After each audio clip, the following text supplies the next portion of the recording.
नमस्कार स्टूडेंट्स, मैं हूं आपकी बायोलॉजी मेंटर दिशा पामेचा और आज मैं आपके लिए लेकर आई हूं blood clotting and blood groups. ठीक है, तो आपने कितनी बार देखा होगा कि जब आप गिर जाते हो, राइट, आपकी कहीं चमड़ी छिल जाती है या फिर आपको घाव हो जाता है, तो कुछ घंटे बाद वहां पर आपका खून तो निकलता है शुरुआत में, लेकिन कुछ मिनटों बाद वहां पर क्या हो जाता है, खून जमा हो जाता है, जम सा जाता है, थपका जम सा जाता है ना घाव के ऊपर। तो वो क्यों जमता है, कैसे जमता है और कैसे हमारी बॉडी खून को वहां से स्त्राव होने से, मतलब वहां से ब्लड का लॉस होने से कैसे रोकती है। ऐसा क्या सिस्टम है हमारी इस मशीन में कि वो ब्लड लॉस से हमें बचाती है। चलिए आइए आज इसके बारे में ही पढ़ने वाले हैं। ठीक है, तो क्या होता है जब भी कभी आप गिरते हो या फिर आपको कोई खुरंट होती है या फिर क्या होता है कभी किसी का एक्सीडेंट हो जाता है, तो क्या लगती है, चोट लगती है।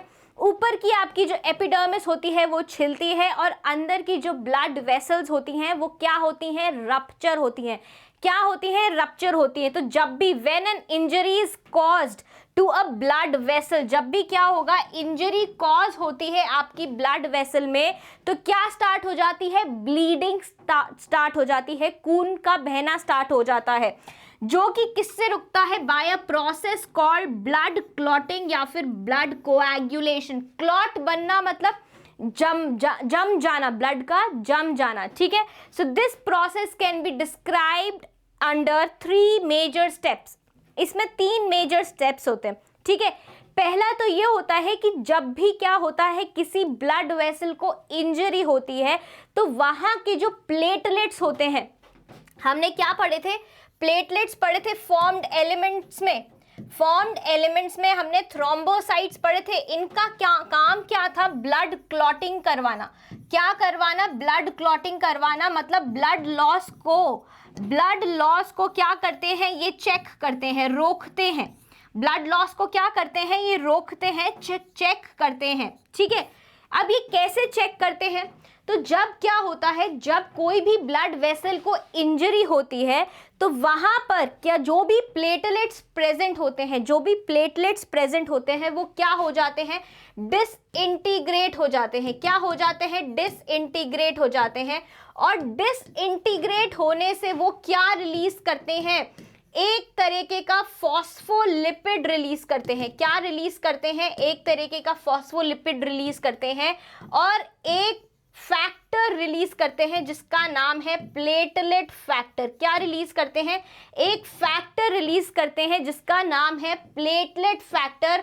और ये प्लेटलेट फैक्टर क्या करता है, क्लॉट बनाने में मदद करता है। ठीक है, ऐसे ही जब भी क्या होता है, ये तो हमने ब्लड वेसल्स की बात करी क्योंकि ब्लड वेसल्स में ब्लड है और ब्लड में क्या है, प्लेटलेट्स है। अब क्या होगा, जो जहां पर क्या हुआ है, जिस टिश्यू को इंजरी हुई है, जिस भी टिश्यू को इंजरी हुई है, इंजर होने के बाद में, जख्मी होने के बाद में वो टिश्यू क्या करेगा, एक लिपोप्रोटीन सिक्रीट करता है। क्या सिक्रीट करता है, एक लिपोप्रोटीन सिक्रीट करता है। ठीक है, और ये लिपोप्रोटीन और ये फॉस्फोलिपिड, वो लिपोप्रोटीन जो कि टिश्यू सिक्रीट करता है। ठीक है, तो क्या हुआ, टिश्यू को इंजरी हुई, टिश्यू गेट्स इंजर्ड, मतलब टिश्यू जख्मी हो गया और टिश्यू क्या करेगा, टिश्यू एक लिपोप्रोटीन सिक्रीट करेगा। क्या करेगा, लिपोप्रोटीन सिक्रीट करेगा। ठीक है, और ये लिपोप्रोटीन और ये फॉस्फोलिपिड दोनों मिलकर किसकी प्रेजेंस में, कैल्शियम +2 की प्रेजेंस में, कैल्शियम आयंस की प्रेजेंस में दोनों मिलकर क्या बनाने में मदद करते हैं, ब्लड क्लॉट बनाने में मदद करते हैं। इतनी बात समझ आ गई। तो ये डायग्राम में क्या है कि यहाँ पर क्या हुई है, ब्लड वेसल डैमेज हुई है। जब भी ब्लड वेसल डैमेज होती है तो सबसे पहले क्या होता है, जो वहां की जो ब्लड वेसल्स हैं वो क्या होने लगती, कॉन्स्ट्रिक्ट होने लगती हैं, पतली होने लगती है। क्या होता है, मतलब मान लो एक ओरिजिनल साइज ब्लड वेसल का ये था, क्या था, ओरिजिनल साइज ब्लड वेसल का ये था। अब ब्लड वेसल को क्या हुआ, चोट लग गई। क्या हुआ, चोट लग गई और ब्लड वेसल क्या हो गई, रप्चर हो गई। और इसमें से क्या है, ये जो हमारे आरबीसीज हैं ये बाहर आने लग गए। क्या हुआ, बाहर आने लग गए। लेकिन जैसे जैसे ये बाहर आ रहे हैं वैसे वैसे ही क्या होगा, यहाँ पर ये जो ब्लड वेसल है, इस ब्लड वेसल का डायमीटर क्या होगा, डायमीटर रिड्यूस हो जाएगा। देख रहे हो आप, तो रिड्यूस होने से क्या होगा, जो ब्लड फ्लो हो रहा है यहाँ पर, जो क्या हो रहा है, ब्लड फ्लो हो रहा है यहाँ पर, वो कम हो जाएगा। पहले तो जो ब्लड फ्लो हो रहा है, जो यहाँ पे इतना सारा ब्लड आ गया था एकदम से, वो वहां पे क्या होगा, वैसो कॉन्स्ट्रिक्शन होने की वजह से क्या होगा, ब्लड रिलीज होना या ब्लड क्या होना, निकलना कम हो जाएगा।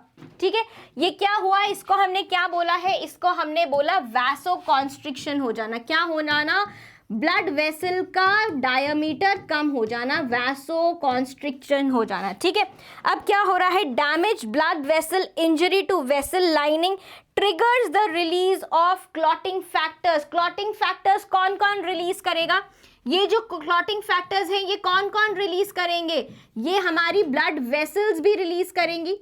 ठीक है, क्या रिलीज करेंगे, सॉरी ब्लड वेसल्स नहीं, प्लेटलेट्स भी रिलीज करेंगे हमारे। क्या रिलीज करेंगे, प्लेटलेट्स भी रिलीज करेंगे, और प्लेटलेट्स के साथ में और कौन रिलीज करेगा, इंजर्ड टिश्यू, मतलब जो टिश्यू क्या हो चुका है, जो टिश्यू क्या हो चुका है, जख्मी हो चुका है, वो करेगा। दोनों क्लॉटिंग फैक्टर्स, प्लेटलेट के भी क्लॉटिंग फैक्टर और इंजर्ड टिश्यू के भी क्लॉटिंग फैक्टर मिलकर क्या करेंगे, एक प्रोटीन है प्रोथ्रोम्बिन, प्रो मतलब, प्रो से मतलब क्या हुआ, इनएक्टिव फॉर्म है, अभी इसका क्या है, इनएक्टिव फॉर्म है। तो इस इनएक्टिव फॉर्म को क्या करेंगे, किसकी प्रेजेंस में, कैल्शियम की प्रेजेंस में इसको क्या करेंगे, एक्टिवेट करेंगे, और ये प्रोथ्रोम्बिन से थ्रोम्बिन में कन्वर्ट हो जाएगा। अब थ्रोम्बिन क्या करेगा, थ्रोम्बिन क्या करेगा, थ्रोम्बिन क्या करेगा, थ्रोम्बिन हिपैरिन को इनएक्टिवेट करेगा। थ्रोम्बिन क्या करेगा, हिपैरिन को इनएक्टिवेट करेगा। क्यों करेगा हिपैरिन को इनएक्टिवेट, क्या काम होता है हिपैरिन को, हिपैरिन को क्या काम होता है, हिपैरिन ब्लड को जमने नहीं देता। क्या नहीं होता, एंटी कोएगुलेंट होता है। क्या होता है, एंटी कोएगुलेंट होता है। तो ये जो थ्रोम्बिन है सबसे पहले आके क्या करेगा, हिपैरिन को बोलेगा तू चुप हो जा। अगर तू चुप नहीं हुआ तो क्या होगा, ब्लड कोएगुलेट नहीं हो पाएगा, ब्लड जम नहीं होएगा। तो ये क्या करता है, इसको तो कर देता है ब्लॉक।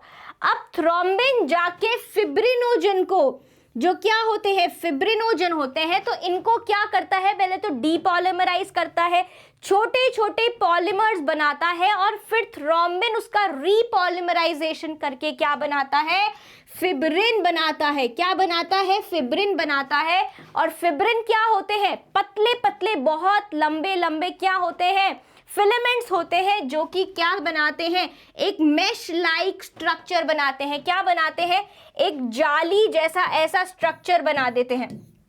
अब इस जाली जैसे स्ट्रक्चर में क्या होगा, पहले ही यहाँ पर क्या हो चुका है, पहले ही यहाँ पर क्या हो चुका है, ब्लड का फ्लो कम हो चुका है। तो अब क्या होगा, जो आरबीसीज होंगे, जो आरबीसीज होंगे वो इस जाली में फंस जाएंगे। आरबीसीज क्या होंगे, इस जाली में सारे फंस जाएंगे, और फंसने के बाद क्या होगा, धीरे धीरे जो फिब्रिन होगा वो क्लॉटिंग करना क्या करेगा, चालू करेगा। क्लॉटिंग करना क्या करेगा, चालू करेगा। और क्या होगा, यहाँ पर ब्लड वेसल के ऊपर क्या बन जाएगा, एक ऐसा प्लग बन जाएगा। क्या बन जाएगा, यहाँ पे एक ऐसा प्लग बन जाएगा फिब्रिन का, जहां से बाहर क्या होगा, ब्लड निकलना रुक जाएगा। तो सबसे पहले क्या हुआ, सबसे पहले क्या हुआ, हमारे क्लॉटिंग फैक्टर्स एक्टिवेट हो गए। क्लॉटिंग फैक्टर्स एक्टिवेट हो गए, उसके बाद क्या हुआ, वैसो कॉन्स्ट्रिक्शन हुआ। वैसो कॉन्स्ट्रिक्शन से क्या हुआ, जो ब्लड फ्लो बहुत ज्यादा हो रहा था वो कम हो गया, क्योंकि क्या हो गया, जो खून की नली है वो सिकुड़ गई। क्या हुआ, सिकुड़ गई। सिकुड़ने से क्या हुआ, खून का यहाँ पर फ्लो कम हो गया, बहाव कम हो गया। कम होने के बाद क्या हुआ, कम होने के बाद हुआ ये कि जो प्लेटलेट्स डिसइंटीग्रेट हुए थे, प्लेटलेट्स ने क्या रिलीज करा, फॉस्फोलिपिड रिलीज करा, और जो इंजर्ड टिश्यू था उसने लिपोप्रोटीन रिलीज करा। राइट, अब क्या होगा, जब ये दोनों यहाँ पर आ जाएंगे, ये दोनों यहाँ पर आ जाएंगे, तो कौन एक्टिवेट होगा, कैल्शियम +2 में थ्रोम्बिन, प्रोथ्रोम्बिन एक्टिवेट होगा। अब प्रोथ्रोम्बिन जब एक्टिवेट होगा तो क्या बनाएगा, थ्रोम्बिन बनाएगा, जो कि फिब्रिनोजन को फिब्रिन में कन्वर्ट करके जाएगा, और fibrin plus blood, fibrin plus blood मिलकर क्या बनाएंगे, फिब्रिन प्लस ब्लड मिलकर क्या बनाएंगे, ब्लड का क्लॉट बनाएंगे। क्या बनाएंगे, ब्लड का क्लॉट बनाएंगे। सो क्या होगा, development of clot, fibrin strands adhere to the plug to form an insoluble clot. थोड़ी देर बाद वहां आपको लगेगा कि वहां पर क्या हो गया है, खून जम सा गया है, और खून के जमने के बाद ऊपर से क्या निकल रहा है, कुछ पानी जैसा निकल रहा है। तो वो जो पानी जैसा निकल रहा है वो क्या है, वो हमारा सीरम है। वो क्या है हमारा, वो हमारा सीरम है। सीरम क्या होता है जो निकल रहा है, ऊपर से पेल फ्लूइड निकल रहा है, सीरम होता है plasma. Plasma minus fibrinogen, plasma minus fibrinogen, क्योंकि फिब्रिनोजन तो क्या कर रहा है, फिब्रिनोजन तो ब्लड को क्लॉट करा रहा है। फिब्रिनोजन क्या कर रहा है, ब्लड क्लॉटिंग में मदद कर रहा है। ठीक है, तो सीरम क्या है, serum is plasma minus fibrinogen, और ये आपको घाव के ऊपर से ट्रांसपेरेंट पेल फ्लूइड निकलता हुआ दिखेगा। इतनी बात समझ आ गई। जब कभी आपको चोट लगी होगी तो याद आया कि ऐसा ही कुछ होता है। तो फर्स्ट स्टेप पे क्या होता है, जब इंजरी होती है, जख्म होता है, तो हमारे ब्लड प्लेटलेट्स क्या होते हैं, डिसइंटीग्रेट हो जाते हैं। क्या हो जाते हैं, डिसइंटीग्रेट हो जाते हैं, और वो क्या रिलीज करते हैं, एक फॉस्फोलिपिड रिलीज करते हैं जिसका नाम होता है प्लेटलेट फैक्टर 3। क्या नाम होता है, प्लेटलेट फैक्टर 3।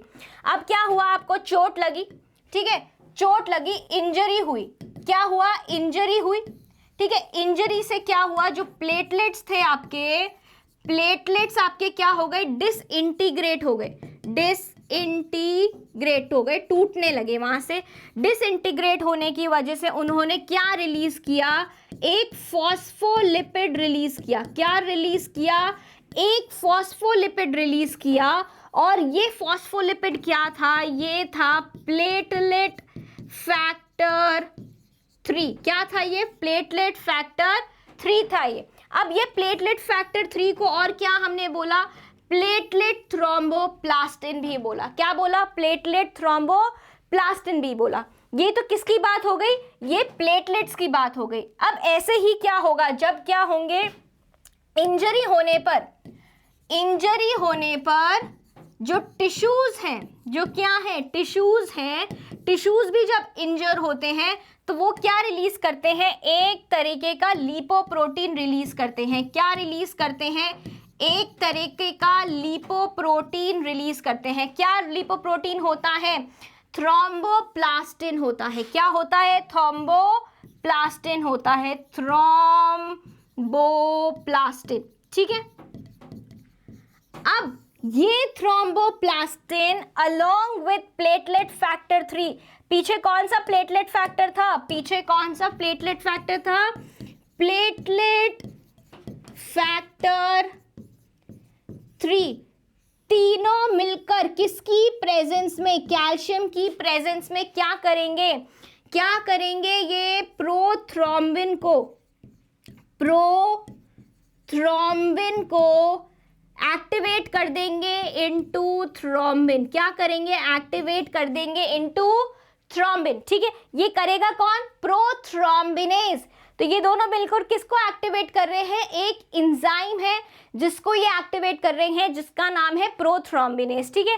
सो ये दोनों फैक्टर्स कंबाइन करते हैं अलोंग विथ कैल्शियम आयंस, किसके साथ में, कैल्शियम आयंस के साथ में, और कुछ प्रोटीन्स होते हैं ब्लड प्लाज्मा के जो क्या बनाते हैं, प्रोथ्रोम्बिनेज बनाते हैं, उसको एक्टिवेट कर देते हैं। उसके साथ कंबाइन होकर ये क्या करते हैं, प्रोथ्रोम्बिनेज इनएक्टिवेट करता है सबसे पहले तो क्या, हिपैरिन। क्यों हिपैरिन को एक्टिवेट किया, क्योंकि अगर ये हिपैरिन काम करता रहेगा ना तो ये क्या नहीं होने देगा, ब्लड क्लॉटिंग को नहीं होने देगा। क्या नहीं होने देगा, ब्लड क्लॉटिंग को होने ही नहीं देगा। इसलिए पहले क्या करना है, हमारे को हिपैरिन को क्या करना है, ब्लॉक करना है, या फिर क्या करना है, इनएक्टिवेट करना है। क्या करना है, inactivate. So prothrombinase inactivates heparin और anti-prothrombin anticoagulant, ठीक है, in the presence of calcium ions. ये भी किसकी प्रेजेंस में होगा, कैल्शियम आयंस की प्रेजेंस में होगा।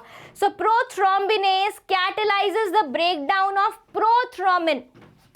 प्रोथ्रोम्बिन को into active protein called thrombin and some small peptides, ठीक है। अब क्या है, थर्ड स्टेप आ गया। जो थ्रोम्बिन है वो क्या कर रहा है, वो किसको एक्टिवेट करके जा रहा है, पहले तो क्या करेगा, वो फिब्रिनोजन पे एक्ट करेगा। किस पे एक्ट करेगा, फिब्रिनोजन पे। ठीक है, कौन एक्ट कर रहा है फिब्रिनोजन पे, फिब्रिनोजन पे कौन एक्ट कर रहा है, यहाँ पे एक्ट कर रहा है हमारा थ्रोम्बिन। ठीक है, थ्रोम्बिन एक्ट कर रहा है, तो पहले क्या होएगा, पहले डीपॉलीमराइजेशन होएगा। पहले क्या होएगा, डीपॉलीमराइजेशन होएगा, मतलब सिंगल सिंगल क्या बन जाएंगे, मोनोमर्स बन जाएंगे। और डीपॉलीमराइजेशन के बाद में क्या होएगा, डीपॉलीमराइजेशन के बाद में फिर से क्या होएगा, रीपॉलीमराइजेशन होएगा और इनसॉल्युबल थिन लॉन्ग फिलामेंट्स बनेंगे, पतले पतले थिन और लॉन्ग लंबे लंबे फिलामेंट्स बनेंगे, जिनका नाम है फिब्रिन, जिनका क्या नाम है, फिब्रिन नाम है। So thrombin acts as an enzyme and first brings about depolymerization.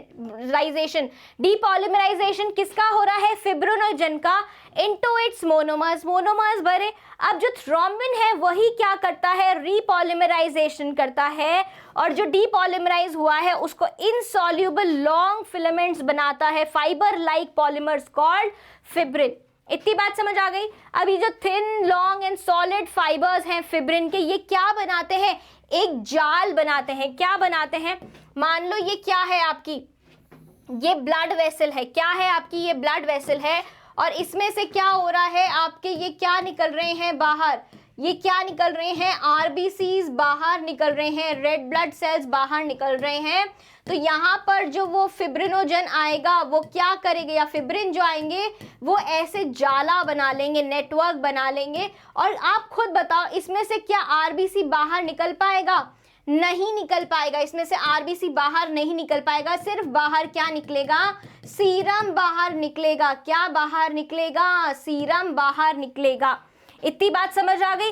So dense network बनाते हैं वुंड के ऊपर एंड ट्रैप ब्लड कॉर्प्यूसेल्स, जो भी ब्लड के सेल्स होते हैं उनको रोक देते हैं। आरबीसी अंदर रुक जाता है, डब्ल्यूबीसी अंदर, प्लेटलेट अंदर, और क्या हो जाता है, एक क्लॉट बन जाता है, खून जमने लगता है। सो क्लॉट क्या होता है, वुंड की सीलिंग हो जाती है, सील कर देता है वुंड को, और ब्लीडिंग क्या हो जाती है, रुक जाती है। Soon after the clot starts contracting and pale yellow fluid the serum starts Ojing out. क्या निकलने लगता है बाहर, सीरम बाहर निकलने लगता है। This serum is blood plasma. Serum क्या होता है, मैंने आपको बताया, ब्लड प्लाज्मा माइनस फिब्रिनोजन, क्योंकि फिब्रिनोजन ने तो क्या मदद, फिब्रिनोजन तो किसमें कन्वर्ट हो गया, फिब्रिन में कन्वर्ट हो गया। अब क्या बचा, जो फ्लूइड है उसको हम क्या बोल रहे हैं, सीरम बोल रहे हैं। क्या बोल रहे हैं, सीरम बोल रहे हैं। और ये सीरम बनने के लिए कौन जरूरी है, विटामिन के जरूरी है, क्योंकि क्या है, वो किसका सिंथेसिस करता है, क्या बनाता है, प्रोथ्रोम्बिन बनाता है लिवर में। अगर प्रोथ्रोम्बिन ही नहीं बनेगा तो जो क्या हुआ, जो लिपोप्रोटीन था और फॉस्फोलिपिड था, जो क्या था, थ्रोम्बोप्लास्टिन था, और जो क्या था, प्लेटलेट फैक्टर 3, वो प्रोथ्रोम्बिनेज तो बनाएंगे, पर प्रोथ्रोम्बिनेज एक्टिवेट किसको करेगा, जब अगर प्रोथ्रोम्बिन ही नहीं होगा तो थ्रोम्बिन ही नहीं बनेगा। थ्रोम्बिन नहीं बनेगा तो फिब्रिनोजन फिब्रिन में कन्वर्ट नहीं होगा, और फिब्रिन कन्वर्ट नहीं होगा तो जाला नहीं बनेगा, और जाला नहीं बनेगा तो क्या आरबीसी और डब्ल्यूबीसी और प्लेटलेट्स रुक पाएंगे, वो तो बहते चले जाएंगे। तो क्या जरूरी है, जो विटामिन के है वो प्रोथ्रोम्बिन बनाता है। क्या बनाता है, प्रोथ्रोम्बिन बनाता है। क्या बनाता है, प्रोथ्रोम्बिन बनाता है। और प्रोथ्रोम्बिन बनाना कहाँ होता है, लिवर में होता है। ठीक है, ये मैं आपके लिए एक रिएक्शन लेकर आई हूं, जिसमें क्या है, ये इंजर्ड टिश्यूज है। इंजर्ड टिश्यूज ने क्या रिलीज किया, एक लिपोप्रोटीन रिलीज किया। क्या रिलीज किया, लिपोप्रोटीन रिलीज किया। और ब्लड प्लेटलेट्स ने क्या रिलीज किया, प्लेटलेट थ्रोम्बोप्लास्टिन। ये क्या है, एक फॉस्फोलिपिड है। क्या है, ये एक फॉस्फोलिपिड है। ठीक है, इतनी बात समझ आ गई। अब क्या है, दोनों ने कैल्शियम की प्रेजेंस में प्रोथ्रोम्बिनेज को क्या कर दिया, एक्टिवेट किया। प्रोथ्रोम्बिनेज के साथ में सबसे पहले क्या होगा, हिपैरिन इनएक्टिवेट होगा। हिपैरिन इनएक्टिवेट हुआ, प्रोथ्रोम्बिनेज ने प्रोथ्रोम्बिन को एक्टिव करके थ्रोम्बिन बनाया, और थ्रोम्बिन ने क्या किया, थ्रोम्बिन ने फिब्रिनोजन को डीपॉलीमराइज रीपॉलीमराइज करके insoluble thin and long fibres बनाए, जिसका क्या नाम है, फिब्रिन। और जब क्या होगा, फिब्रिन और साथ में ब्लड मिलेंगे तो क्या बनेगा, ब्लड क्लॉट बनेगा। क्या बनेगा, ब्लड क्लॉट बनेगा, ब्लड जमने लग जाएगा। इतनी बात समझ आ गई। तो ये क्या है, ब्लड क्लॉटिंग का आपका पूरा प्रोसेस है। अब क्या होगा, जो आपका ब्लीडिंग टाइम है, जब क्या होगा, एक शार्प नाइफ से अगर आपने कट लगाया है उंगली पे या फिर यहाँ पर ईयर पर, तो जो ब्लीडिंग है वो 1 से 6 मिनट तक लास्ट कर सकती है। हाउएवर जो टाइम है डिपेंड करता है कि जो आपका घाव है वो कितना गहरा है। क्या है, आपका जो घाव है उसकी गहराई कितनी है, इस पे आपकी जो ब्लीडिंग टाइम है कि खून कितने टाइम तक निकलेगा वो डिपेंड करता है। So lack of clotting factors can prolong the bleeding time. अब क्या होता है, एक बीमारी होती है, एक क्या होती है, एक डिसऑर्डर होता है जिसको हम बोलते हैं हीमोफीलिया। क्या बोलते हैं, एक बीमारी होती है जिसको हम बोलते हैं हीमोफीलिया। अब इस हीमोफीलिया में क्या होता है, इस हीमोफीलिया में डेफिशिएंसी होती है। क्या होता है, डेफिशिएंसी होती है। किस किस की डेफिशिएंसी होती है, हर उस चीज की डेफिशिएंसी होती है जो कि ब्लड क्लॉटिंग में मदद करता है। जैसे कि क्या क्या मदद करता है, सबसे पहले तो विटामिन के चाहिए, तो विटामिन के की क्या होगी, डेफिशिएंसी होगी। फिब्रिनोजन चाहिए, तो फिब्रिनोजन की क्या होगी, फिब्रिनोजन की भी डेफिशिएंसी होगी। और क्या होगी, थ्रोम्बिन की भी डेफिशिएंसी होगी। किसकी, प्रोथ्रोम्बिन की भी डेफिशिएंसी होगी। इन तीनों की डेफिशिएंसी होने के डिसऑर्डर को हम क्या बोलेंगे, हीमोफीलिया बोलेंगे। और ऐसे में क्या होगा कि अगर पेशेंट को कोई इंजरी होती है तो उनका ब्लड लॉस रोकना बहुत मुश्किल हो जाता है। इतनी बात समझ आ गई, इतनी बात समझ आई कि नहीं आई, ये बात समझ आ गई। दूसरी चीज, हम जब एनिमल किंगडम पढ़ रहे थे तो हमने इस लीच के बारे में पढ़ा था। लीच के बारे में पढ़ा था कि वो क्या करती है, तालाब में रहती है, और जब इंसान तालाब में जाता है तैरने, उसके पीठ पे चिपक जाती है, चमड़ी पे चिपक जाती है, और वहीं पे चिपक के क्या करती है, खून चूसती है। वो क्या है, एक्टोपैरासाइट। अब ये खून कैसे चूसती है, जब ये क्या करती होगी, घाव करती होगी, तो क्या होगा, जब ये क्या करती होगी, घाव करती है, तो क्या होगा, खून को जमना चाहिए, लेकिन नहीं, खून नहीं जमता है। क्यों नहीं जमता है, क्योंकि जो लीच का सलाइवा होता है, थूक होता है, उसमें एक केमिकल होता है जिसका नाम होता है हीरोडिन। क्या नाम होता है, हीरोडिन होता है। अब ये जो हीरोडिन होता है ये क्या करता है, ब्लड को रुकने नहीं देता या जमने नहीं देता। ये हिपैरिन की तरह क्या होता है, एक एंटी कोआगुलेंट होता है। क्या होता है, एंटी कोआगुलेंट होता है, जो कि ब्लड को उस जगह पे जमने नहीं देता और लीच आराम से अपना खून चूस सकती है। इतनी बात समझ आ गई, ये दोनों बातें समझ आ गई। ठीक है, आगे बढ़ते हैं। तो अब क्या है, हमारे ब्लड क्लॉटिंग में बहुत सारे फैक्टर्स काम आते हैं, बहुत सारे प्रोटीन्स काम आते हैं। ठीक है, अब उनमें से यहाँ पे 13 प्रोटीन्स यहाँ पर लिखे हुए हैं। क्या है, 13 क्लॉटिंग फैक्टर्स यहाँ पर हैं।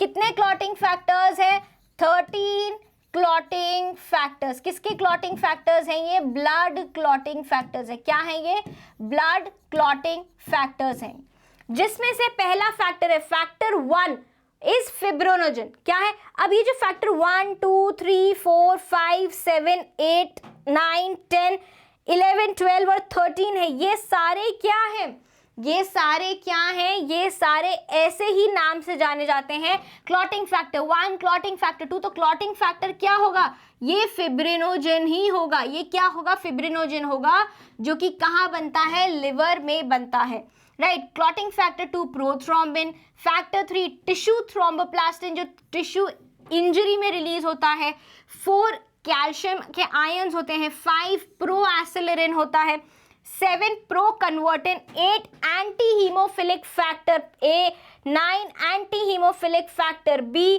10 Stuart Prower factor, 11 anti haemophilic factor C, 12 Higman factor, right, and 13 fibrin stabilizing factor।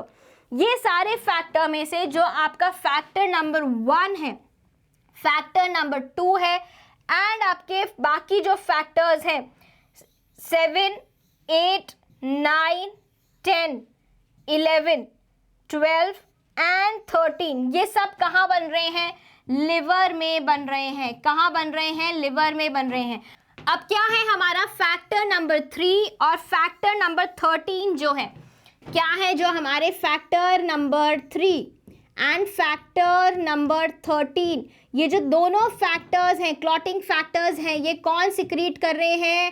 Platelet secrete कर रहे हैं। कौन सिक्रीट कर रहे हैं? They are secreted by platelets and rest all of them are secreted by liver. इतनी सी बात याद रखनी है। अब आपको ऐसा नहीं बोलना है कि मैं अगर बोलूं क्लॉटिंग फैक्टर अगर मैं बोल रही हूँ 4 तो आप ऐसे लिखोगे 4, नहीं, आपको नंबर्स में नहीं लिखना है। You have to specifically write them in Roman numerals. तभी देखो आप यहाँ पर सारे क्या लिखे हुए हैं? रोमन न्यूमरल्स लिखे हुए हैं। इतनी बात समझ आ रही है? So how many factors are there? There are 13 factors और उनमें से जो फैक्टर नंबर 3 और 13 है वो कौन सिक्रीट कर रहा है? प्लेटलेट सिक्रीट कर रहे हैं। आगे बढ़ते हैं। सो क्लॉटिंग टाइम क्या है? बहुत सारे मेथड्स होते हैं, बहुत सारे मेथड्स होते हैं जिनसे क्लॉटिंग टाइम क्या करा जाता है? डिटरमाइन किया जाता है, पता किया जाता है। लेकिन सबसे ज़्यादा जो यूज़ होता है वो ग्लास टेस्ट ट्यूब मेथड होता है। ग्लास टेस्ट ट्यूब मेथड क्या होता है? मतलब आपने टेस्ट ट्यूब में क्या डाल दिया? आपने टेस्ट ट्यूब में आपका क्या डाल दिया? जो ग्रेजुएटेड टेस्ट ट्यूब है उसमें आपने अपना क्या डाल दिया? ब्लड डाल दिया। And now you see how much time it takes to clot. Blood clotting में कितना टाइम लगता है? So by this method the normal clotting time is about 2 to 8 minutes. इतनी बात समझ आ गई? 2 से 8 मिनट में क्या होने लगती है? आपकी ब्लड क्लॉटिंग होने लगती है। ठीक है, चलिए अब क्या है रोल ऑफ विटामिन के इन ब्लड क्लॉटिंग? विटामिन के ब्लड क्लॉटिंग में क्या करता है कि जो विटामिन के है क्यों जरूरी है, क्यों उसकी डेफिशिएंसी नहीं होनी चाहिए? क्योंकि जो विटामिन के है वो लिवर में क्या बनाता है? लिवर में वो प्रोथ्रोम्बिन बनाता है। क्या बनाता है? प्रोथ्रोम्बिन बनाता है। और ये जो प्रोथ्रोम्बिन है इसी को ही तो एक्टिवेट कर कर क्या बनाया जाता है? थ्रोम्बिन बनाया जाता है। और यही थ्रोम्बिन क्या करता है? फिब्रिनोजन से क्या बनाता है? फिब्रिन बनाता है। किससे बनाता है? फिब्रिनोजन से क्या बनाता है? फिब्रिन बनाता है। और फिब्रिन ब्लड के साथ मिलकर क्या करता है? क्लॉटिंग कर देता है। क्योंकि फिब्रिन का काम क्या है? जाला बनाना। ठीक है, अब क्या है? विटामिन के एसेंशियल है ब्लड क्लॉटिंग के लिए। क्योंकि ये किस लिए जरूरी है? सिंथेसिस ऑफ प्रोथ्रोम्बिन कहाँ पे? के लिवर में। अगर विटामिन के काफी नहीं है तो ब्लड क्लॉटिंग सही से नहीं हो पाएगी। इतनी बात समझ आए? चलिए अब हम आ गए हैं ब्लड ग्रुप्स पर। कहाँ आ गए हैं? ब्लड ग्रुप्स पर आ गए हैं। और ये ब्लड ग्रुप्स हमारे को किसने दिए हैं? कार्ल लैंडस्टीनर ने दिए हैं। किसने दिए हैं? कार्ल लैंडस्टीनर ने दिए हैं। ठीक है, इतनी बात समझ आ गई? ये साइंटिस्ट का नाम आपको याद रखना है कि कार्ल लैंडस्टीनर ने क्या दिया है? एबीओ ब्लड ग्रुपिंग दिया है। अब आप कहोगे कि मैम ये ब्लड ग्रुपिंग क्या होता है? तो भाई जब भी आप अपना ब्लड टेस्ट कराने जाते हो या फिर डायरी का स्कूल में जब नए सेक्शन में जाते हो तो पहला पन्ना भरते हो ना, उसमें क्या भरते हो कि भाई आपका ब्लड ग्रुप क्या है? किसी भी आइडेंटिटी कार्ड पे, ड्राइविंग लाइसेंस पे पीछे लिखा होता है ब्लड ग्रुप क्या है। तो क्या लिखा होता है? या तो ए लिखा होता है, पॉजिटिव और नेगेटिव हम बाद में पढ़ेंगे। ए लिखा होता है या बी लिखा होता है या फिर ए बी लिखा होता है या फिर क्या लिखा होता है? ओ लिखा होता है। ये 4 ब्लड ग्रुप्स हमारे को हम इंसानों में मिलते हैं कि नहीं मिलते हैं? तो ये क्या होते हैं ब्लड ग्रुप्स? एक नई स्लाइड ले लेते हैं। तो जो हमारा आरबीसी होता है, जो हमारा आरबीसी होता है, उस आरबीसी के ऊपर क्या होता है? ये आरबीसी आपको नजर आ रहा है, ये आरबीसी आपको नजर आ रहा है। ठीक है, अब आरबीसी के ऊपर क्या होते हैं? एक एंटीजन होता है। एक ये एंटीजन है, ठीक है, एक एंटीजन ये है। 2 तरीके के एंटीजन होते हैं। एक मान लो ये है एंटीजन ए। क्या है ये? एंटीजन ए है। ठीक है, एंटीजन ए है।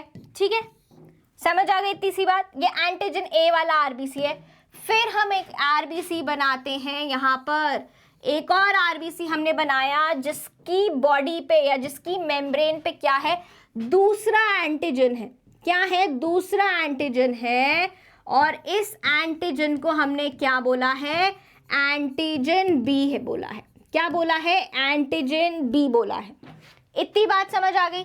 फिर एक आरबीसी हमारे पास यहाँ पर है। क्या है, एक आरबीसी हमारे पास यहाँ पर है। उस पे क्या है, मजे की बात ये है कि उसके ऊपर ए भी है, उसके ऊपर ए भी है, साथ ही में उसके ऊपर क्या है, एंटीजन बी भी है। क्या है, इनके अंदर दोनों है, एंटीजन ए भी है और क्या है,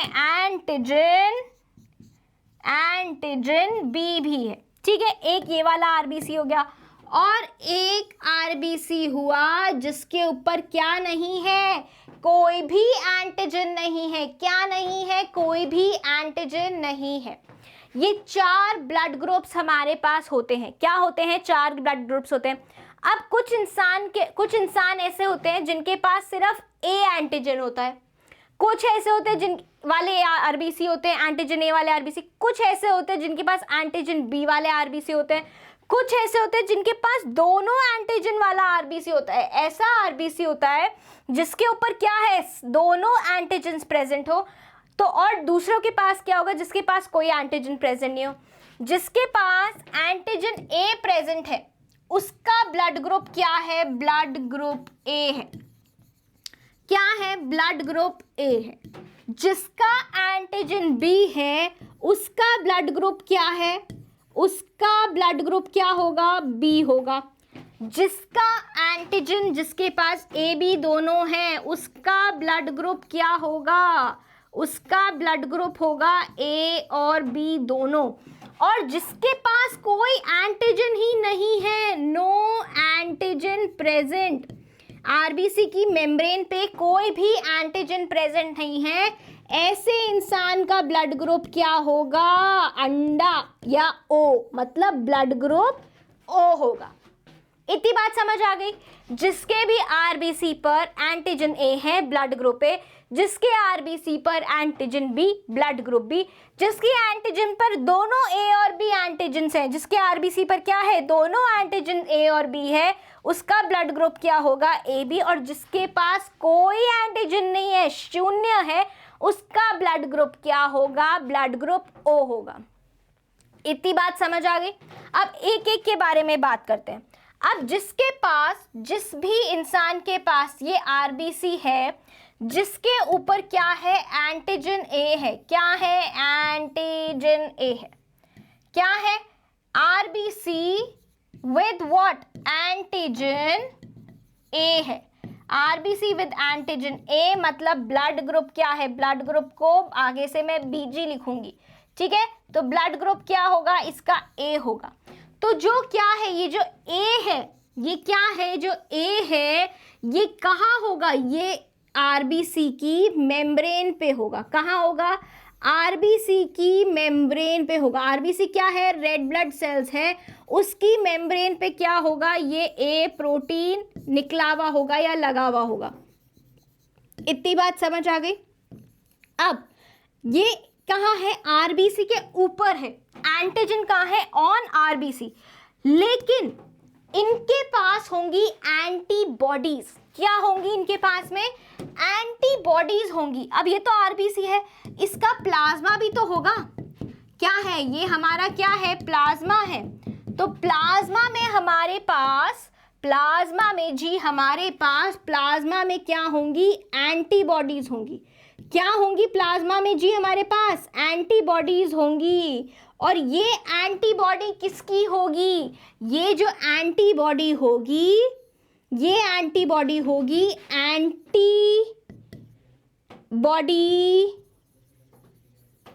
एंटी बी एंटीबॉडी होगी। ये क्या होगी, एंटी बी एंटीबॉडी होगी। मतलब ये जो एंटीबॉडी है ये बी वाले एंटीजन के साथ में जाकर चिपक जाएगी और क्या कर देगी, ब्लड क्लॉटिंग कर देगी। कर देगी कि नहीं कर देगी। तो क्या है, ए ब्लड ग्रुप वाले के पास में क्या है, एंटी बी वाली एंटीबॉडी है। इतनी बात समझ आ गई। आगे देखते हैं। अब क्या है, यहाँ पर आरबीसी है भाई, और आरबीसी के ऊपर सरफेस पे क्या है हमारे पास में, ये सरफेस पे क्या है, कलरिंग बाद में करेंगे, पहले एंटीजन बना लेते हैं। तो आरबीसी के ऊपर क्या है, एंटीजन बी है, मतलब ब्लड ग्रुप क्या है, ब्लड ग्रुप क्या है, ब्लड ग्रुप बी होगा। ठीक है, अब यहाँ पर भी प्लाज्मा होगा ना, इस प्लाज्मा में क्या होगी, इस प्लाज्मा में क्या होगी, इस प्लाज्मा में भी एंटीबॉडी होगी। क्या होगी, एंटीबॉडी होगी। अब ये जो एंटीबॉडी है, ये जो एंटीबॉडी है, ये किसकी एंटीबॉडी है, ये है एंटी ए एंटीबॉडी, मतलब ये किसके अगेंस्ट है, ये एंटीजन ए के अगेंस्ट एंटीबॉडी है, कि अगर इस आदमी के खून में कौन सा आ गया, ब्लड ग्रुप ए आ गया, एंटीजन ए वाला ब्लड ग्रुप आ गया या आरबीसी आ गई, तो ये एंटीबॉडी जाके उससे चिपक जाएगी, क्या करेगी, चिपक जाएगी और क्लॉट बना लेगी। क्या बना लेगी, क्लॉट बना लेगी, और इम्यून रिस्पॉन्स जनरेट कर देगी कि भाई कोई फॉरेन पार्टिकल अपनी बॉडी में आ गया, चलो लड़ाई करने। ठीक है, ये हो गई, इतनी सी बात समझ आ गई। आगे एक और लेते हैं हम स्लाइड। अब उसमें क्या है, ये जो आरबीसी है, ये बड़ा ही किस्मत वाला आरबीसी है। ये क्या है, बड़ा ही किस्मत वाला आरबीसी है। इसके पास क्या है, इसके पास तो दोनों तरीके के एंटीजन है। क्या क्या है इसके पास, इसके पास एंटीजन ए भी है, और इसके पास क्या है, इसके पास एंटीजन बी भी है। तो अब जब दोनों के पास क्या है, इसके पास दोनों एंटीजन्स हैं, तो जो इसका ब्लड ग्रुप होएगा, जो इसका क्या होएगा, ब्लड ग्रुप होएगा, वो क्या होगा, ए बी होगा। क्या होगा, ए बी होगा। अब क्या इसके पास कोई एंटीबॉडी होगी, क्या इसके पास में एंटी बी एंटीबॉडी होगी, बताओ यस और नो। क्या इसके पास में एंटी ए एंटीबॉडी होगी, होगी क्या? अगर होगी तो ये तो भाई जाके इससे चिपक जाएगी और बोलेगी कि भाई मैं तो क्लम्पिंग करूंगी, तो घातक हो गया ना इसके लिए। बी बोलेगी या तो बी भी मुझे दिख रहा है, मैं भी चिपक जाऊंगी। तो इसके पास में किसी भी तरीके की एंटीबॉडी नहीं होगी। ब्लड ग्रुप ए बी के पास में किसी भी तरीके की एंटीबॉडी नहीं होगी। इतनी बात समझ आ गई। नेक्स्ट स्लाइड पे चलते हैं। अब ये वो आरबीसी है जिसके पास क्या है, नो एंटीजन, जिसके पास क्या है, नो एंटीजन, किसी भी प्रकार का एंटीजन नहीं है। तो इसका ब्लड ग्रुप क्या होगा, इसका ब्लड ग्रुप क्या होगा, इसका ब्लड ग्रुप होगा ओ। इसके पास में क्या होगी, अब इसको अगर तुम ए एंटीजन वाला ब्लड दोगे तो इसके पास क्या है, एंटी ए वाला एंटीबॉडी है। क्या है इसके पास में, एंटी ए वाला एंटीबॉडी है। इसके पास एंटी ए है, क्या है, एंटी ए एंटीबॉडी, एंटी ए है इसके पास में। और इसके पास कौन सी एंटी है, दूसरी एंटी बी वाली एंटीबॉडी भी है। तो अगर इसको तुमने चाहे, तुम इसको चाहे एंटीजन ए वाला आरबीसी दो तो भी ये क्या करेगा, क्लम्पिंग करेगा, तो भी क्या करेगा, क्लम्पिंग करेगा। तुम इसको एंटीजन बी वाला आरबीसी दो तो भी ये क्या करेगा, क्लम्पिंग करेगा, क्योंकि क्या है इसके पास में तो दोनों एंटीबॉडीज हैं। तुम इसको अगर तुम दोनों वाला भी दोगे, तुम इसको क्या दोगे, ट्राइंगल वाली एंटीबॉडी कोई मान लेना, और ऐसे दोगे जिसके पास क्या है, एंटीबॉडी ए भी है और एंटीबॉडी बी भी है, सॉरी एंटीजन ए है एंटीजन बी है। तो ये दोनों एंटीबॉडीज यहाँ इसको चिपक जाएंगी और ये क्या हो जाएगा, क्लम्पिंग हो जाएगा। तो इन सब चीज़ों से हमें क्या समझ आता है, इन सब चीज़ों से हमारे को क्या समझ आता है, दैट ब्लड ग्रुप बीजी ए वाले सिर्फ किससे ब्लड ले सकते हैं, या तो ए ब्लड ग्रुप वालों से ब्लड ले सकते हैं, या फिर जिसके पास कोई भी क्या नहीं है, जिसके पास में कोई भी एंटीजन नहीं है, मतलब ओ वाले से ब्लड ले सकते हैं। किस किस से ब्लड लेगा, ये किस किस से ब्लड लेगा, तो ये जो जिसका ब्लड ग्रुप है ए, वो या तो ए से ले सकता है, क्योंकि अगर बी से लेगा तो क्लम्पिंग हो जाएगी, और एंटीजन ए बी से लेगा तो भी क्लम्पिंग हो जाएगी। तो किससे ले सकता है, या तो ए से ले सकता है या फिर ओ से ले सकता है, क्योंकि ओ के ऊपर तो कोई एंटीजन है ही नहीं, तो एंटी बी एक्टिवेट ही नहीं होगी। इतनी बात समझ आ गई आपको। ब्लड ग्रुप बीजी बी वाला किस किस से ब्लड ले सकता है, सिर्फ बी से ले सकता है और ओ से ले सकता है, क्योंकि अगर ए से लेगा तो एंटी ए जाकर उसको क्या करेगी, क्लम्पिंग कर देगी। यहां पर क्या हुआ, ये जो एंटी बी है ये किसके साथ में क्लम्पिंग कर देगी, ये अगर इसके पास कौन आएगा, आरबीसी आएगा बी वाला, तो ये बी वाले के साथ में, या फिर इसके पास और कौन आएगा, ए बी वाला आएगा। कौन आएगा, ए बी वाला आएगा। ए बी के ऊपर ट्राइंगल भी बने होंगे ना, क्योंकि दो तरह के एंटीजन्स होंगे, दोनों के साथ ये क्या कर लेगा, क्लम्पिंग कर लेगा। तो इसको ना तो बी मिल सकता है ना ए बी मिल सकता है, बचा क्या, ए और ओ मिल सकता है। बी के पास में ऑप्शंस क्या बचे, आप ए वाला तो दे नहीं सकते, ए वाला तो दे नहीं सकते, क्योंकि एंटीबॉडी ए क्या करेगी, क्लम्पिंग कर लेगी, और ए बी वाला भी नहीं दे सकते। क्या नहीं दे सकते, ए बी वाला भी नहीं दे सकते, क्योंकि इसके साथ भी क्या हो जाएगा, क्लम्पिंग हो जाएगी, क्योंकि इसके पास क्या प्रेजेंट है, एंटी ए प्रेजेंट है, और एंटी ए यहाँ पर है, तो ये इसके साथ क्लम्पिंग कर लेगी। तो ब्लड ग्रुप ए भी नहीं चढ़ सकता, ए बी भी नहीं चढ़ सकता, क्या चढ़ेगा, ब्लड ए बी और ब्लड ओ चढ़ सकता है। ठीक है, ए बी के पास में क्या है, ए बी के पास में ब्लड ए भी चढ़ सकता है, बी भी चढ़ सकता है, और ए बी भी चढ़ सकता है, और ओ भी चढ़ सकता है, क्योंकि इसके पास में नो एंटीबॉडी इज प्रेजेंट। कोई भी चढ़ा दो, कोई भी चढ़ा दो, मैं क्या हूं, मैं यूनिवर्सल रिसीवर हूं, सबसे मैं क्या करता हूं, लेता हूं, मैं क्या हूं, यूनिवर्सल रिसीवर हूं। क्या हूं, यूनिवर्सल रिसीवर हूं, मैं सबसे ले सकता हूं, आओ आओ मुझे दे दो, क्योंकि मेरे पास क्या है, कोई भी एंटीबॉडी नहीं है, कोई भी मैं गोलियां नहीं बनाता हूं। ठीक है, ओ क्या कह रहा है, ओ कह रहा है मेरे से तुम ले जाओ, मैं क्या हूं, मैं दयावान हूं, मेरे पास कोई एंटीजन ही नहीं है, तो तुम मेरे से जितना ले जाना चाहो ले जाओ, मेरे पे कोई सवाल नहीं उठाएगा, क्योंकि मेरे पास क्या नहीं है, एंटीजन नहीं है। मैं क्या हूं, यूनिवर्सल डोनर हूं। मैं क्या हूं, यूनिवर्सल डोनर हूं। मैं सबको दे सकता हूं, मैं क्या कर सकता हूं, सबको दे सकता हूं, लेकिन ले सिर्फ मैं किससे सकता हूं, ओ से सकता हूं। ले किससे सकता हूं, ओ से सकता हूं, क्योंकि ए से लूंगा तो क्लम्पिंग हो जाएगी, एंटी ए है, बी से लूंगा तो एंटी बी से क्लम्पिंग हो जाएगी, ए बी लूंगा तो ये दोनों क्लम्पिंग करेंगे।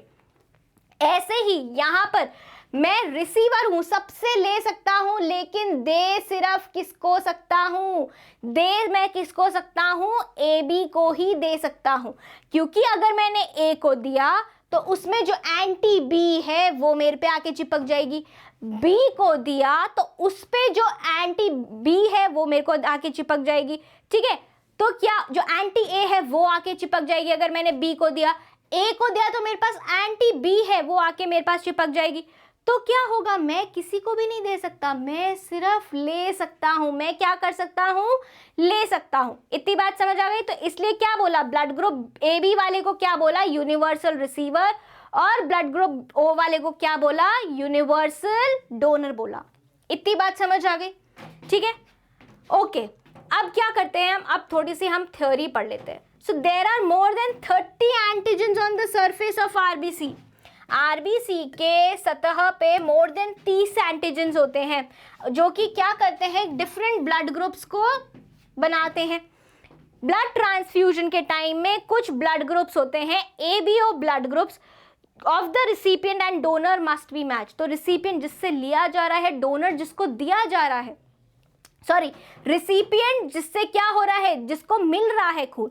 रिसिपिएंट क्या है, जिसको मिल रहा है खून, और डोनर क्या है, जो दे रहा है। डोनर क्या है, जो दे रहा है।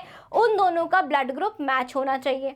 ऐसे में क्या होगा, ऐसे में otherwise the recipient's immune system will produce antibodies.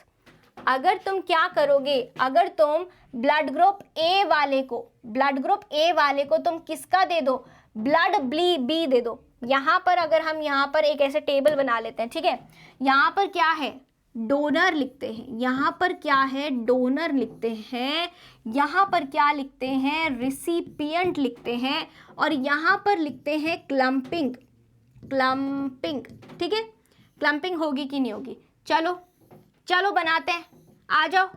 ठीक है, बनाओ अपनी कॉपी में। अब किसकी हम बात कर रहे हैं? अब हम बात कर रहे हैं यहाँ पर पहले हम बात करते हैं ए की। किसकी बात करेंगे? ए की बात करेंगे। तो रिसिपिएंट कौन है? रिसिपिएंट का ब्लड है ए। रिसिपिएंट का ब्लड क्या है? ए है। तो डोनर या तो कौन हो सकता है? ए ही होगा। डोनर कौन होगा? ए होगा। तो क्लम्पिंग नहीं होगी। अगर डोनर कौन है? ओ होगा, तो क्लम्पिंग नहीं होगी, क्योंकि एंटी बी नहीं मिलेगा। क्या नहीं मिलेगा? एंटी बी नहीं मिलेगा। ठीक है, एंटी ए नहीं मिलेगा। ठीक है, अब उसके बाद क्या है? अगर डोनर आ गया बी, अगर डोनर कौन आ गया? बी आ गया, तो इसके पास में क्या प्रेजेंट है? यहाँ पे एंटी बी प्रेजेंट है। इसके पास में क्या प्रेजेंट है? एंटी बी प्रेजेंट है। क्लम्पिंग कर जाएगा, क्लम्पिंग कर जाएगा। A B they the, A B के पास एंटी बी आके चिपक जाएगा, क्लम्पिंग हो जाएगी, हो जाएगी क्लम्पिंग। क्लम्पिंग होएगी कि नहीं होएगी? इतनी बात समझ आ गई? अब हम आते हैं किसके ऊपर? बी ब्लड ग्रुप के ऊपर। तो बी ब्लड ग्रुप का भी देख लेते हैं। ठीक है, बड़ा मजा आएगा, देखो करते हैं। चलो, अब बी के पास क्या है? कौन सी एंटीबॉडी है? एंटीबॉडी ए है। ए दे दिया तो क्या होगा? क्लम्पिंग हो जाएगी, हो जाएगी। ओ दे दिया, क्लम्पिंग होगी? नहीं होगी, क्लम्पिंग नहीं होगी, क्योंकि ओ के पास तो कोई एंटीजन है ही नहीं। बी दे दिया, बी से क्लम्पिंग होगी? नहीं होगी, क्योंकि बी को बी तो दे ही सकते हैं ना। अगर हमने दे दिया ए बी, तो क्या होगा? क्लम्पिंग हो जाएगी, क्योंकि ये एंटी ए आके एंटीजन ए पे चिपक जाएगा, क्लम्पिंग हो जाएगी। इतनी बात समझ आ गई? तो ए बी का यहाँ हो गया। सो क्या होगा? That cause agglutination of the transfuse cells and block blood circulation through the capillaries. तो आपके पास क्या होगा? प्लाज्मा में तो आपकी एंटीबॉडीज घूम रही हैं। अगर आपने उसको गलत खून चढ़ा दिया तो क्या हो जाएगा? जाम लग जाएगा आपकी ब्लड कैपिलरीज में, क्योंकि एक्सीडेंट होना चालू हो जाएगा। किसके बीच में? गलत एंटीजन और एंटीबॉडी के बीच में। तो भैया ये एक्सीडेंट बहुत ही ज्यादा जानलेवा हो सकता है। ठीक है, आगे बढ़ते हैं। अब क्या हुआ? हमने ए बी के बारे में बनाना है। A B is the recipient, A B is the recipient, sorry यहां से इसको हटाएंगे। ठीक है, अब कौन है? A B is the recipient.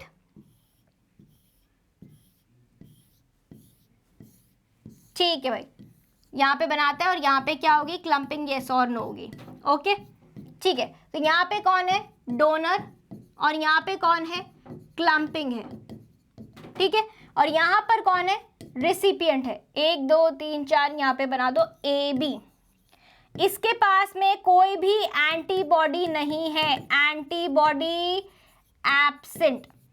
ठीक है, इसको क्या दे दो? ए दे दो, एंटीबॉडी नहीं है, नो क्लम्पिंग। इसको क्या दे दो? बी दे दो, एंटीबॉडी है ही नहीं, नो क्लम्पिंग। ए बी को ए बी तो वैसे ही पसंद है, नो क्लम्पिंग। ए बी को ओ भी दे दो, नो क्लम्पिंग। इसलिए ये क्या बन गया यहाँ पे?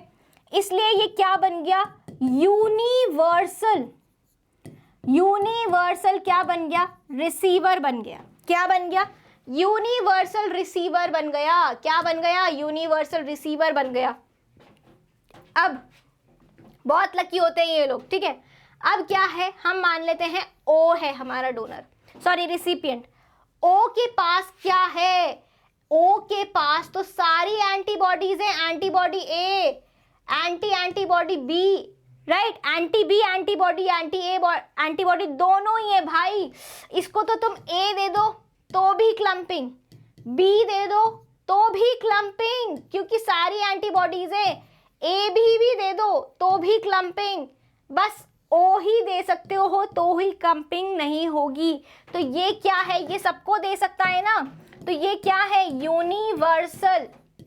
क्या है? यूनिवर्सल डोनर है ये। क्या है, यूनिवर्सल डोनर है ये। इतनी बात समझ आ गई। सो एबीओ ब्लड ग्रुप्स किसने दिए थे, कार्ल लैंडस्टीनर ने दिए थे। First time ABO blood groups उन्होंने देखा था। ABO blood groups were discovered by Landsteiner, जबकि जो इसमें से क्या होगा, जो एबी है that was first found by De Castello and Stein. इतनी बात समझ आ गई। ABO blood groups determined by gene I, gene I होता है। अगर इसमें क्या है, आपके पास 3 अलील्स होते हैं। एक अलील होता है आई ए, ठीक है, दूसरा अलील होता है आई बी, और तीसरा अलील होता है आई ओ। अब क्या है, अगर आपके पास 2 सेट्स ऑफ जीन्स होते हैं, आई ए और आई ए है, तो आपका ब्लड ग्रुप क्या होगा, ए होगा। आई ए है और क्या है, आई नॉट है, तो आपका ब्लड ग्रुप क्या होगा, ए होगा।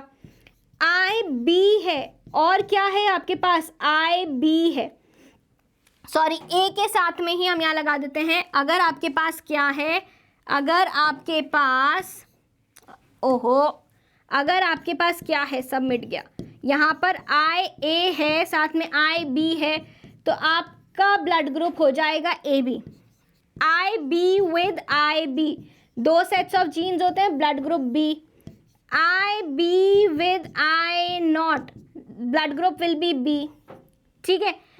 अब क्या होगा, आई बी और आई होगा तो ए बी होएगा। अब क्या होगा, आई नॉट एंड आई नॉट होगा, तभी क्या आएगा, ब्लड ग्रुप ओ आएगा। तो 3 अनील्स है, I A, I B and I O of this gene. And proteins क्या है, जो आई ए है वो ए एंटीजन बनाता है, I B B antigen, I O antigen बनाता है। People with blood group A have antigen A, people with blood group B have antigen B, and people with both blood groups have antigen A B. इतनी बात समझ आ गई, इतनी बात समझ आ गई। टाइप जो ओ इंडिविजुअल्स हैं उनके पास क्या नहीं है, ना तो ए एंटीजन है ना बी एंटीजन है। एंटीबॉडीज क्या है, दोनों एंटी ए और एंटीबॉडीज बी है। इतनी बात समझ आ गई। So this is the most important blood group for transfusion. कौन सा ब्लड ग्रुप सबसे इंपॉर्टेंट है ट्रांसफ्यूजन के लिए, टाइप ओ, क्योंकि टाइप ओ कैसा है, type O is universal donor. कैसा है ये, यूनिवर्सल डोनर है, क्योंकि इसके पास क्या नहीं है, सामने वाले को देने से ये डरेगा नहीं, कोई एंटीजन नहीं है, कोई इसका कुछ नहीं बिगाड़ सकता, ना एंटी ए एंटीबॉडी बिगाड़ सकती है, ना एंटी बी एंटीबॉडी बिगाड़ सकती है, ठीक है। इतनी बात समझ आ गई।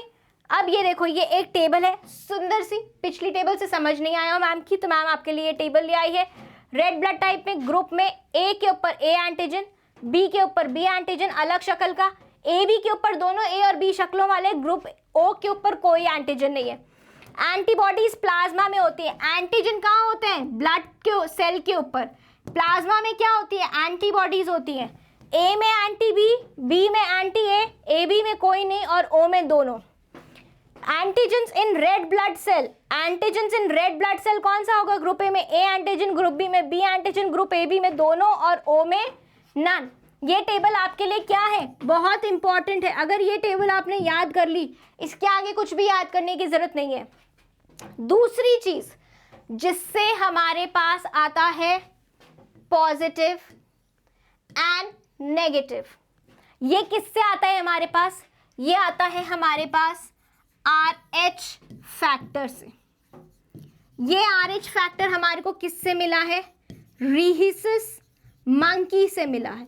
किससे मिला है, रीसस मंकी में पहली बार ये देखा गया था। क्या, कहाँ देखा गया था, रीसस मंकी में पहली बार देखा गया था। Protein named rhesus antigen is present on surface of red blood corpuscles in many person. It was discovered by Landsteiner and Wiener in the blood of rhesus monkey. कहाँ देखा गया था, रीसस मंकी के ब्लड में देखा गया था। Depending on race, race जो होती है, क्या होती है race, white population have this, मतलब क्या है, जो वाइट पॉपुलेशन है, जो क्या है, वाइट पॉपुलेशन वाले लोग हैं, सफ़ेद चमड़ी वाले लोग हैं, 85 to 90% लोग, 85 to 99% ऑफ लोग क्या है, उनके पास में RH फैक्टर प्रेजेंट है।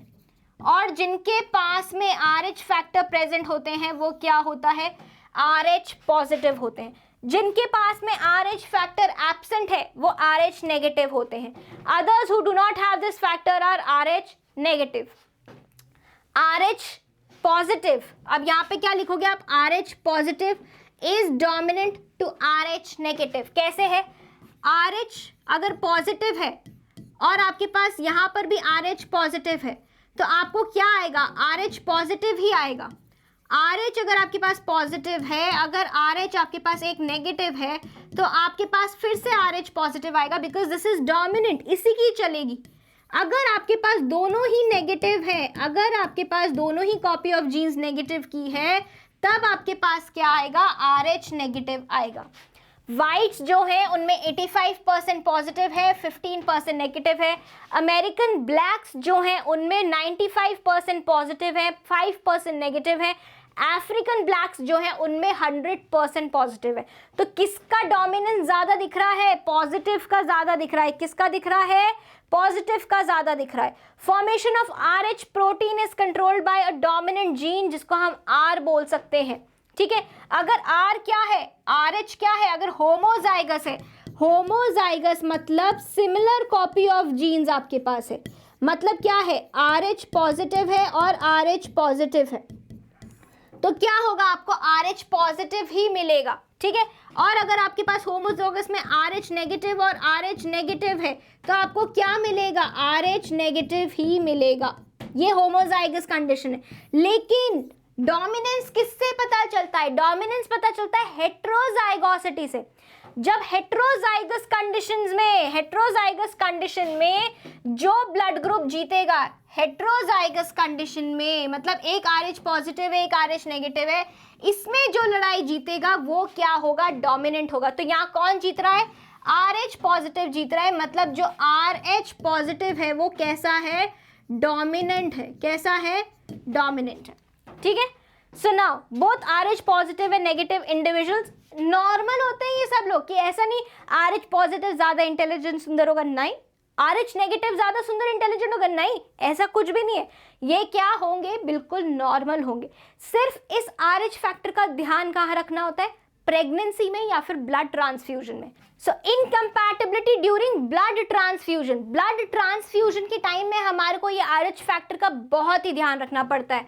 तो पहला, अगर हम ब्लड ट्रांसफ्यूजन कर रहे हैं of RH positive blood to the person with RH negative blood, ऐसे में कोई हार्म नहीं होगा, ऐसे में क्या होगा, कोई दिक्कत नहीं होगी, क्योंकि RH नेगेटिव वाले का पर्सन क्या करेगा, एंटी RH बना लेगा। क्या होगा, जिसका RH पॉजिटिव ब्लड है उसके पास तो एंटी RH नहीं होगी, उसके पास में तो एंटी RH नहीं होगी, लेकिन RH नेगेटिव वाले के पास तो क्या होगी, एंटी RH होगी ना। क्या होगी, एंटी RH एंटीबॉडी होगी।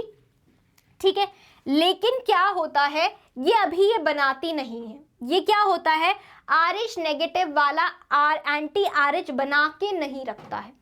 इसीलिए जब पहली बार ब्लड ट्रांसफ्यूजन होता है, अब आप मान लो ये तो है ही नहीं इसके पास में, ठीक है, इसके पास में ये है ही नहीं, तो इसने क्या किया, जब पहली बार RH पॉजिटिव ने RH नेगेटिव को ब्लड दिया, RH पॉजिटिव ने RH नेगेटिव को ब्लड दिया फर्स्ट टाइम, तो फर्स्ट टाइम में क्या होगा, फर्स्ट टाइम में कोई प्रॉब्लम नहीं आएगी, नो प्रॉब्लम। क्या होगी, नो प्रॉब्लम होगी। क्यों नो प्रॉब्लम होगी, क्योंकि जो RH नेगेटिव वाला पर्सन है वो एंटी RH फैक्टर्स या एंटी RH बॉडी बनाता है, लेकिन बहुत कम बना पाता है। क्या होता है, एंटी RH फैक्टर्स क्या होंगे, एंटी RH एंटीबॉडी काफ़ी कम होती है to generate an immune response, very less, बहुत कम होगी। लेकिन अब क्या होगा, ये जो एंटीबॉडी होती है ना, हमारा शरीर याददाश्त बनाता है। क्या बनाता है, मेमोरी रखता है कि अगर दोबारा फिर से कल को ये वापस आया RH पॉजिटिव तो मैं इसकी जान ले लूँगा, मैं इसको छोड़ूंगा नहीं, ऐसे ये मेमोरी बना के रख लेता है। तो मान लो फर्स्ट टाइम तो कोई प्रॉब्लम नहीं हुई, लेकिन अगर क्या हुआ, सेकंड टाइम दिया गया, अगर क्या हुआ, सेकेंड टाइम दिया गया और इसके पास तो ऑलरेडी क्या बनी हुई थी, एंटी RH एंटीबॉडी बनी हुई थी। क्यों बनी हुई थी, क्योंकि पहले इसने यहाँ पर इस टाइम में एंटी RH एंटीबॉडी बना ली थी। दूसरे टाइम भी अगर इसके साथ यही हुआ तो यहाँ पर क्या हो जाएगी, ब्लड की क्लम्पिंग हो जाएगी। क्या हो जाएगी, ब्लड की क्लम्पिंग हो जाएगी और इम्यून रिस्पॉन्स जनरेट हो जाएगा।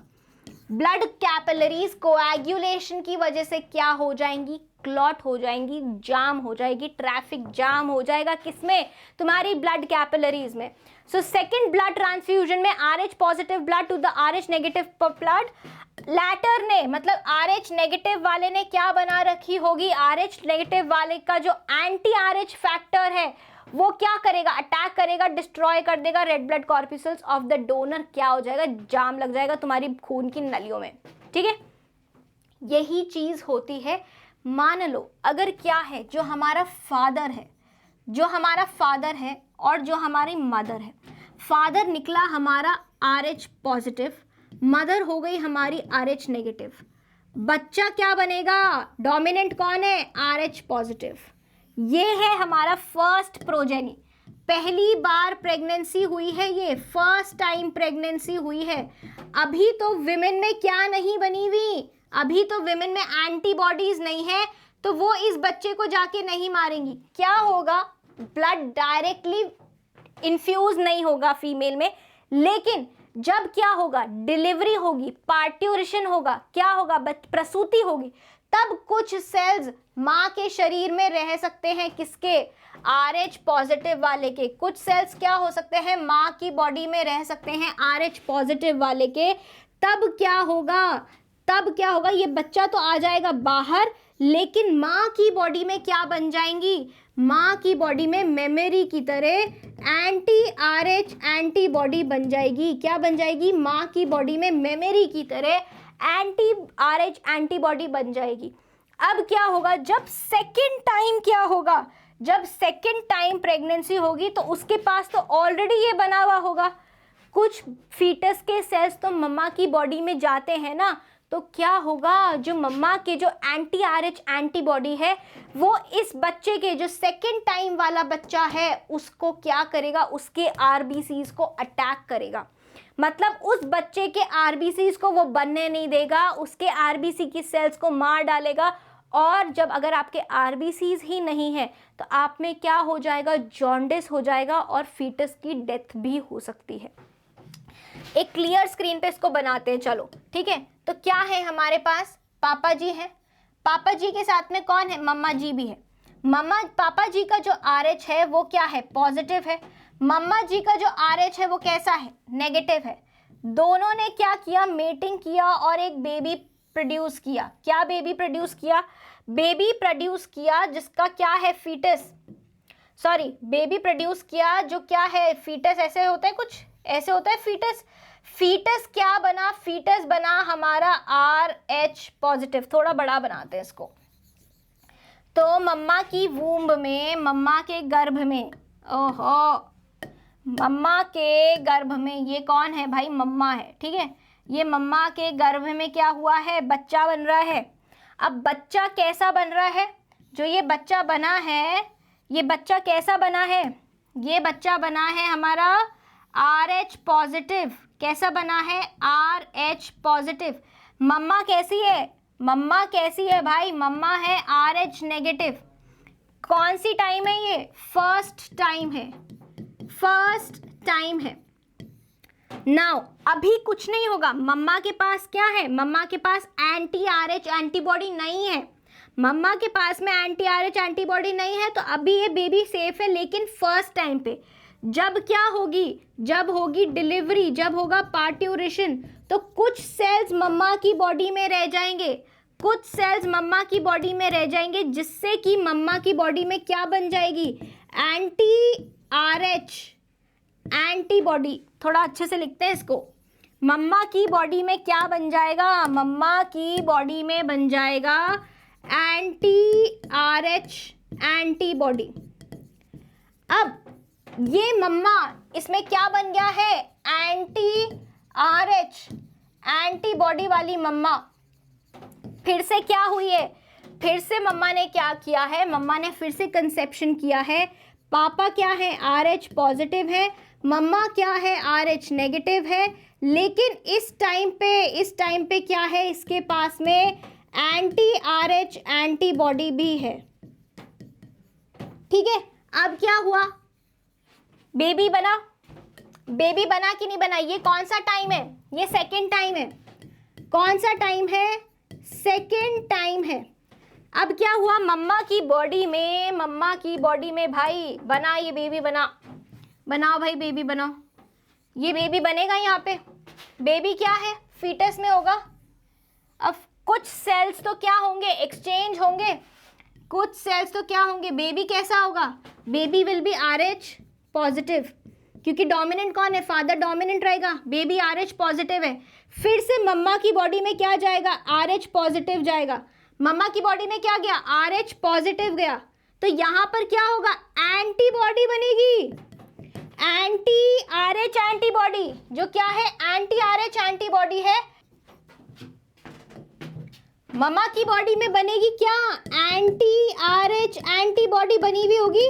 अब वो जोर शोर से बनने लग जाएगी, क्योंकि मम्मा की बॉडी को ध्यान है कि पहले भी ऐसा मेरे साथ हुआ था, मम्मा की बॉडी को ध्यान है कि पहले भी मेरे साथ ऐसा हुआ था, चलो अब ये जोर शोर से बनाएंगे। फिर से वही आ गया डाकू, RH पॉजिटिव आ गया।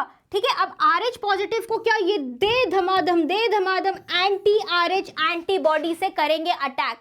फीटस का जो RBC होगा, फीटस का RBC क्या होगा, RH पॉजिटिव वाला होगा, उस पे कॉन्स्टेंटली क्या होगा, उस पे कॉन्स्टेंटली अटैक होगा, अटैक, और क्या हो जाएगा, जो RBCs हैं फीटस के वो डैमेज हो जाएंगे। क्या हो जाएंगे, डैमेज हो जाएंगे, और फीटस को क्या हो जाएगा, जॉन्डिस हो सकता है, जॉन्डिस हो सकता है, साथ ही में डेथ भी हो सकती है।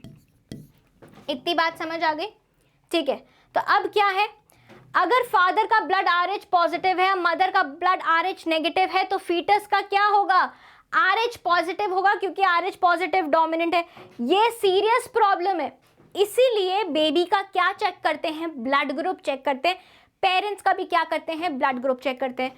अगर RH नेगेटिव है मदर का, सो क्या होगा, अर्लियर क्या नहीं होगा, कोई कांटेक्ट में नहीं आया RH positive through blood transfusion, उससे क्या होगा, हर first child does not suffer, पहला बच्चा सफर नहीं करेगा।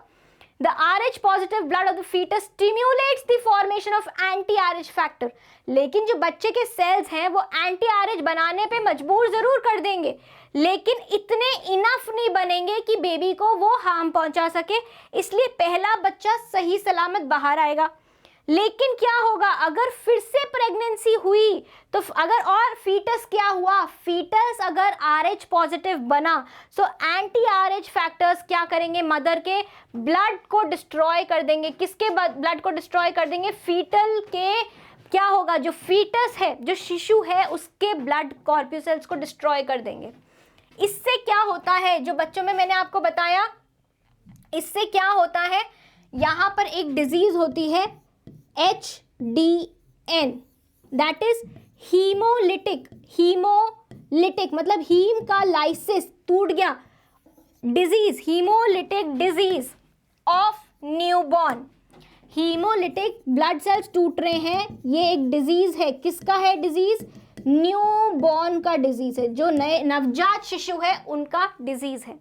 तो क्या होगा, haemolytic disease of the newborn होगा, जिसको हम और क्या बोल सकते हैं, एरिथ्रोब्लास्टोसिस फिटालिस, मतलब क्या है, डिस्ट्रक्शन, जो बच्चा जो है, फीटस जो है, फीटस के RBC जो है, RBC क्या हो रहे हैं, ब्लास्ट हो रहे हैं। क्यों ब्लास्ट हो रहे हैं, क्योंकि इनके ऊपर अटैक हो रहा है। किसका अटैक हो रहा है, एंटी RH एंटीबॉडी का। किसका, एंटी RH एंटीबॉडी का। और ये एंटी RH किससे आ रही है, मदर से आ रही है।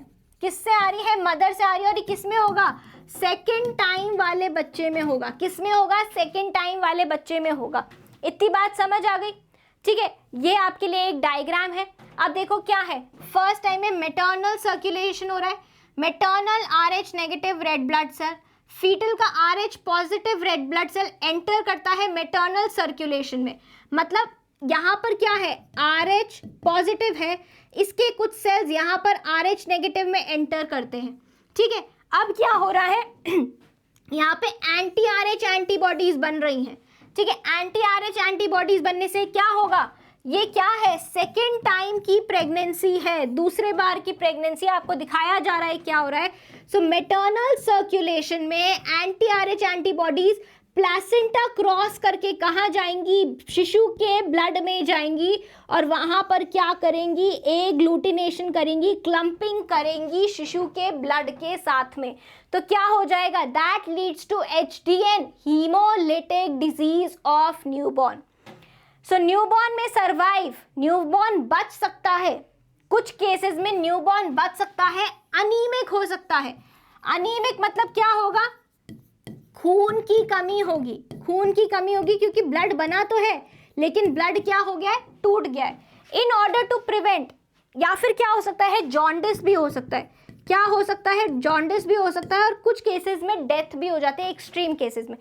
इसलिए ऐसा नहीं हो, अगर ऐसा नहीं हो तो क्या होगा, जो RH मदर्स हैं, जो RH नेगेटिव मदर्स हैं, अगर उनका शिशु RH पॉजिटिव है तो इनको इंजेक्ट किया जाता है एक डिफेक्टिव एंटी RH एंटीबॉडी से ड्यूरिंग ऑल प्रेगनेंसीज। क्या किया जाता है, उनको एक एंटी RH एंटीबॉडी से इंजेक्ट किया जाता है हर प्रेगनेंसी में, और इस एंटी RH एंटीबॉडी का क्या नाम है, रोगम। क्या नाम है, रोगम के इंजेक्शंस आते हैं, वो इंजेक्शंस इनको आर्टिफिशियल एंटीबॉडीज पहले से ही दे दी जाती हैं। क्या करी जाती हैं, दे दी जाती हैं। उससे क्या होता है, उससे इसके ऊपर अटैक नहीं होता है। उससे क्या होता है, बॉडी आपकी एंटीबॉडीज नहीं बनाती है और उन्हीं एंटीबॉडीज से काम चल जाता है और शिशु को क्या नहीं होता है, हार्म नहीं होता है। इतनी बातें समझ आ गई, इतनी बातें समझ आई कि नहीं आई, इतनी बातें समझ आ गई। तो बेटा ये था हमारा ब्लड क्लॉटिंग या फिर ब्लड कोआगुलेशन भी बोल सकते हैं एंड ब्लड ग्रुप्स। ठीक है, मिलेंगे हम अगली कक्षा में हमारे हार्ट के स्ट्रक्चर के साथ में। तब तक के लिए बाय बाय।